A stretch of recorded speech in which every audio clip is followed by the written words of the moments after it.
और अब आगे बढ़ रहे हैं, आफ्ताब कितना शातिर है, वो नार्को टेस्ट को भी मात दे रहा है। श्रद्धा मर्डर केस का आरोपी आफ्ताब, उसे लेकर ऐसी एक कहानी सामने आई है।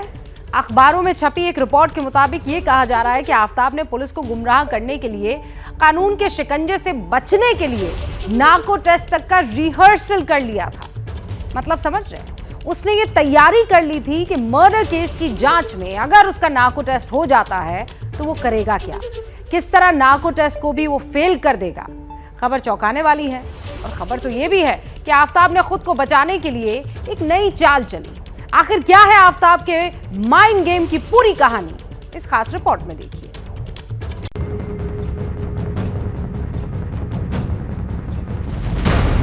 क्या श्रद्धा की हत्या के आरोपी आफ्ताब का दिमाग कंप्यूटर से भी तेज चलता है?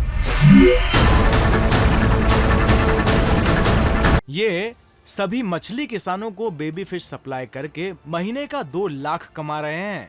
आपको भी करना है ये बिजनेस? तो फ्रीडम ऐप को अभी डाउनलोड करें।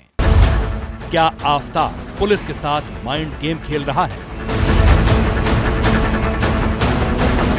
क्या आफ्ताब ने कानूनी शिकंजे से बचने का प्लान पहले ही तैयार कर लिया था? क्या आफ्ताब के दिमाग ने नार्को टेस्ट को फेल कर दिया?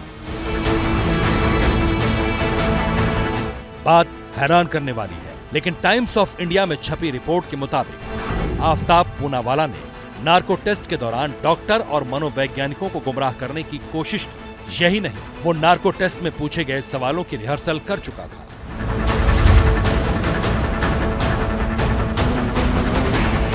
मतलब नार्को टेस्ट के दौरान आफ्ताब से बेहोशी की हालत में जो सवाल पूछे गए, उसके जवाब आफ्ताब के दिमाग में पहले से फिट थे।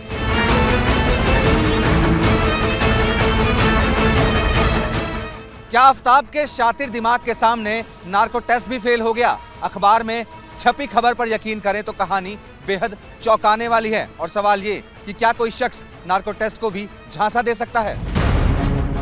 जिस नार्को टेस्ट को सच उगलने वाली मशीन कहा जाता है, क्या मास्टरमाइंड आफ्ताब ने उसका भी तोड़ निकाल लिया था? सवाल है, क्या नार्को टेस्ट फुल प्रूफ नहीं है? क्या नार्को टेस्ट से भी बचने का रास्ता है? क्या नार्को टेस्ट के नतीजों पर यकीन किया जा सकता है? क्या नार्को टेस्ट का रिहर्सल किया जा सकता है? आज हम इन तमाम सवालों की पड़ताल करेंगे, मामले की तह तक जाएंगे, लेकिन उससे पहले सुनिए आफ्ताब के नार्को टेस्ट की वो कहानी जो अखबार में छपी है। एक रिपोर्ट के मुताबिक आफ्ताब ने नार्को में जिन सवालों का जवाब दिया, वो जवाब वो पहले भी दे चुका था। यानी कि पॉलीग्राफ टेस्ट के समय दिए गए जवाब आफ्ताब ने ही नार्को टेस्ट में भी दोहराए, और पोस्ट नार्को टेस्ट यानी कि नार्को के बाद होने वाले टेस्ट में भी आफ्ताब ने वही कहानी दोहराई। लेकिन एक खुलासे के बाद नार्को टेस्ट का ही पेच फंस गया है। पॉलीग्राफ टेस्ट, नार्को टेस्ट और पोस्ट नार्को में पूछे गए सवालों का जवाब बिल्कुल एक जैसा होना चौंकाता है। आफ्ताब के नार्को टेस्ट की जरूरत इसलिए पड़ी क्योंकि पुलिस इससे पहले उसके जवाबों से संतुष्ट नहीं थी, शक बना हुआ था। और अब नार्को टेस्ट के बाद आफ्ताब ने एक नया रहस्य खड़ा कर दिया है। टाइम्स ऑफ इंडिया अखबार के मुताबिक सूत्रों से पता चला है कि आफ्ताब ने तिहाड़ जेल से लौटते समय एक पुलिसकर्मी को बताया कि वो पहले काफी बदतर हालात में रह चुका है। उसका इशारा ड्रग्स की तरफ था।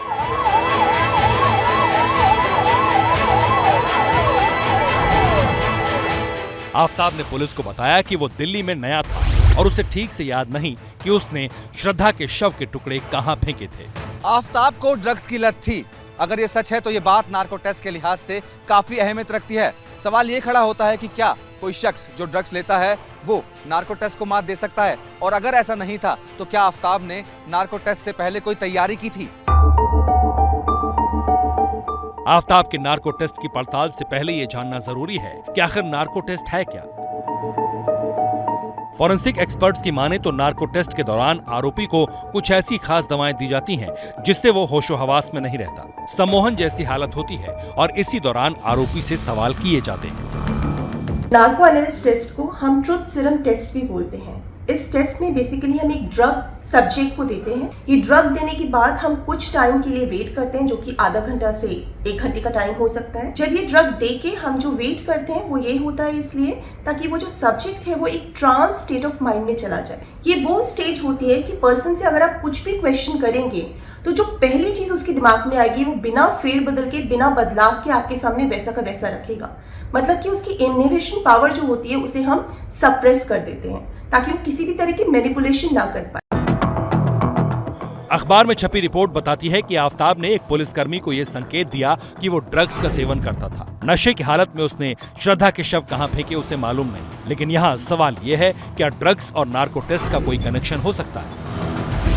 क्या ड्रग्स का नशा करने वाले पर नार्को में इस्तेमाल होने वाली दवा बेअसर साबित हो सकती है? इसमें 2 फ्लॉज भी हैं। पहली चीज ये है कि अगर कोई पर्सन कंज्यूमर हो, रेगुलर कंज्यूमर हो अल्कोहल या ड्रग्स का, वो इस चीज को मैनिपुलेट कर सकता है, पार्शियली सही पर कर सकता है। दूसरी चीज ये है कि पर्सन अपनी इमेजिनेशन को भी इस्तेमाल करके कई बार आंसर्स के जवाब देता है। इसी वजह से इस टेस्ट की मान्यता कोर्ट अपने डिसीजन मेकिंग में नहीं रखती है। मतलब अगर इस टेस्ट से कोई कंक्लूजन निकलेगा तो उसके बेसिस पे कोर्ट कभी जजमेंट पास नहीं करेगी। इस बीच आफताब को लेकर एक नया खुलासा हुआ है। सूत्रों की माने तो आफताब पॉलीग्राफ और नार्को टेस्ट के बाद एक नया ड्रामा कर रहा है। आफताब ऐसा दिखावा कर रहा है कि वो स्प्लिट पर्सनालिटी है, यानी एक ऐसा इंसान जिसके मेंटल कंडीशन और बिहेवियर में संतुलन ना हो। एफएसएल सूत्रों के मुताबिक आफताब का बिहेवियर देखकर ऐसा लगता है कि उसके अंदर 2 अलग-अलग तरह के लोग हैं, यानी स्प्लिट पर्सनैलिटी, जिसको साइकोलॉजिकल भाषा में स्प्लिट पर्सनैलिटी या ड्यूअल पर्सनैलिटी डिसऑर्डर कहा जाता है, जिसकी सबसे बड़ी वजह है आफताब के अंदर होने वाला अचानक बदलाव। मसलन सवाल पूछने पर वो कभी श्रद्धा से बहुत प्यार करने की बात करता है, लेकिन हत्या के बारे में पूछने पर वो नफरत से भर उठता है। न ही उसके हाव भाव से हत्या पर उसे कोई पछतावा दिखता है। पुलिस के सूत्रों के मुताबिक आफताब का ये व्यवहार उनके लिए बड़ी परेशानी बना हुआ है, क्योंकि जिस तरीके से वो अपनी कहानी में पुलिस को घुमा रहा है, कोर्ट में अगर वो अपनी ड्यूअल पर्सनालिटी या स्प्लिट पर्सनालिटी की वाली बीमारी को साबित करने में कामयाब रहा तो पुलिस को उसे सजा दिलवाने में काफी दिक्कत हो सकती है। सूत्रों ने एबीपी न्यूज को बताया कि पॉलीग्राफ और नार्को टेस्ट होने के बाद फॉरेंसिक एक्सपर्ट इस नतीजे पर पहुंचे हैं कि आफताब स्प्लिट पर्सनैलिटी होने का ड्रामा कर रहा है। ये भी उसकी प्लानिंग का हिस्सा है। उसने प्लानिंग के मुताबिक ही न तो पॉलीग्राफ टेस्ट करवाने से इनकार किया और न ही नार्को टेस्ट के लिए। फॉरेंसिक एक्सपर्ट की माने तो ऐसा कम ही देखा गया है कि कोई अपराधी कत्ल के मामले में बिना किसी झिझक के इतना सहयोग करे। फिलहाल पुलिस के पास सिवाय परिस्थितिजन्य साक्ष्यों के अलावा कोई ऐसा ठोस सबूत नहीं है जिससे वो आफताब को फांसी की सजा दिला सके। पुलिस सूत्रों के मुताबिक आफताब किताब पढ़ना चाहता है। उसने इंग्लिश नॉवेल पढ़ने की इजाजत मांगी है। जेल प्रशासन जल्द ही आफताब को ऐसी किताब मुहैया कराएगा जिसमें अपराध की कोई कहानी ना हो। ये सभी मछली किसानों को बेबी फिश सप्लाई करके महीने का 2 लाख कमा रहे हैं। आपको भी करना है ये बिजनेस? तो फ्रीडम ऐप को अभी डाउनलोड करें।